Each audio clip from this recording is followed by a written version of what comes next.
శ్రీమాత్రే నమః. వృషభ రాశి ఫలితాలు ఈ 2025 విశ్వాసనామ సంవత్సరంలో ఎలా ఉన్నాయో ఒకసారి పరిశీలిద్దాం. ఈ వృషభ రాశిలో కృత్తికా నక్షత్రం 2, 3, 4 పాదాలు, రోహిణి 4 పాదాలు, మృగశిర 1, 2 పాదాలు ఈ రాశిలో ఉంటాయి. అలాగే ఈ వృషభ రాశి వారికి ఆదాయం 11, వ్యయం 5గా గోచరిస్తోంది. రాజ్యపూజ్యం 1, అవమానం 3గా గోచరిస్తోంది. ఈ రాశి వారికి ఈ సంవత్సరం కేతువు శుభగ్రహంగా చెప్పచ్చు.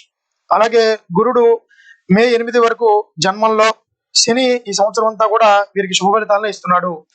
ఇలాగే ఈ వృషభ రాశి వారికి రాహువు, కేతువు, శని శుభ ఫలితాలను ఇవ్వడానికి ఎక్కువగా అవకాశాలు ఉన్నాయి.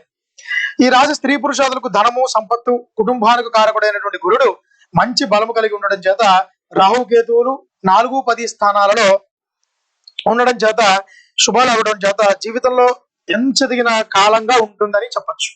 అంటే వాళ్ళు పట్టిందల్లా బంగారం అన్నట్లుగా సంసార జీవితంలో ఆనందము, ఉత్సాహము, ప్రోత్సాహములు, మనోనిశ్చిత కార్యములు నెరవేరట, స్థిరాస్తిని వృద్ధి చేయుట, భూగృహ జీవితానందము, పదవులు, బహుమానాలు, అనేకమైనటువంటి రాజ్యాధికారాలు, అలాగే కోర్టు వ్యవహారాల్లో జయం, గృహంలో వివాద శుభకార్యాలు అన్ని విధాలా కలిసొచ్చును. ఉద్యోగ, వ్యవసాయ, వివాహ విషయాలలో కూడా ప్రయత్నాలు సఫలీకృతం అవుతాయి. సాంఘిక జీవితం బాగుంటుంది. మీ శక్తి సామర్థ్యాలు కూడా హెచ్చుతాయి. అధికార బలం ఉపయోగించి ముందుకు పోగలుగుతారు. దీర్ఘకాలిక రోగాలు ఏవైతే ఉన్నాయో అవి నివారణ అయ్యేటువంటి అవకాశాలు ఉన్నాయి. అలాగే సంఘంలో గౌరవాదులు, ఆదాయం, పూజ్యత కలుగుతాయి. స్త్రీల పాపకం ఉంటే గాని అడుగులు ముందుకు వేయలేరు. ఏ పని తలపెట్టిన అవలీలగా సాధించి పూర్తి చేయేటువంటి సామర్థ్యం ఉంటుంది. మీ మనోధైర్యం కొండంత అండ. మొత్తం మీద ఈ సంవత్సరం అన్ని విధాలా యోగదాయకంగా ఉంటుందని చెప్పచ్చు. అలాగే ఈ సంవత్సరం ఉద్యోగులకి మంచి యోగదాయకమైనటువంటి సమయం. కేంద్ర రాష్ట్ర ప్రభుత్వాలు ఉన్న వారికి ప్రమోషన్స్, ఇంక్రిమెంట్లు పెరుగుతాయి. పర్మనెంట్ కాని వారికి ఈ సంవత్సరం ఖచ్చితంగా పర్మనెంట్ అవుతుంది. నిరుద్యోగులకు ఉద్యోగం లభించి స్థిరత్వం పొందుతారు. ప్రైవేటు కంపెనీలలో పనిచేయ వారికి యాజమాన్య గుర్తింపు పొంది ఉన్నత స్థితిని, ప్రమోషన్స్ ని పొందేటువంటి అవకాశాలు ఉన్నాయి. అలాగే రాజకీయ నాయకులకు అనుకూలంగా ఉంటుంది. శ్రమకు తగిన ఫలితం ఉంటుంది. నామినేటెడ్ పదవి లభిస్తుంది. అధిష్టాన వర్గం వారు మీకు తగిన గౌరవాన్ని కల్పిస్తారు. ప్రజలతో సత్సంబంధాలు ఏర్పరచుకుంటారు. ప్రత్యేక గుర్తింపు కలుగుతుంది. ఎన్నికలలో పోటీ చేసినట్లయితే మంచి మెజారిటీతో గెలిచేటువంటి అవకాశాలు ఉన్నాయి. ఈ సంవత్సరం కళాకారులకు మంచి యోగకాలం, ప్రత్యేకంగా గుర్తింపు ఉంటుంది.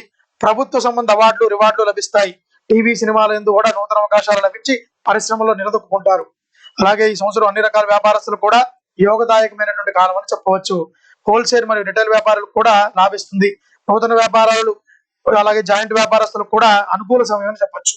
రియల్ ఎస్టేట్ రంగంలో ఉన్న వారికి మాత్రం, గృహ నిర్మాణ రంగంలో వారికి కూడా అనేకమైనటువంటి లాభాలు ఉంటాయి. అనుకోనిటువంటి అకస్మాత్తుకమైనటువంటి ధన లాభాలు కూడా ఉండేటువంటి అవకాశం ఉంది. షేర్ మార్కెట్ లో ఉన్న వారికి కూడా మంచి యోగమే. విద్యార్థులకి గురుబలం వలన జ్ఞాపక శక్తి పెరిగి మంచి మార్కులతో ఉత్తీర్ణులు అవుతారు. ఉన్నత చదువులు, విదేశీ చదువులు కూడా లాభిస్తాయి. అన్ని రకాల పోటీ పరీక్షలలో మంచి ఉత్తీర్ణత పొందుతారు.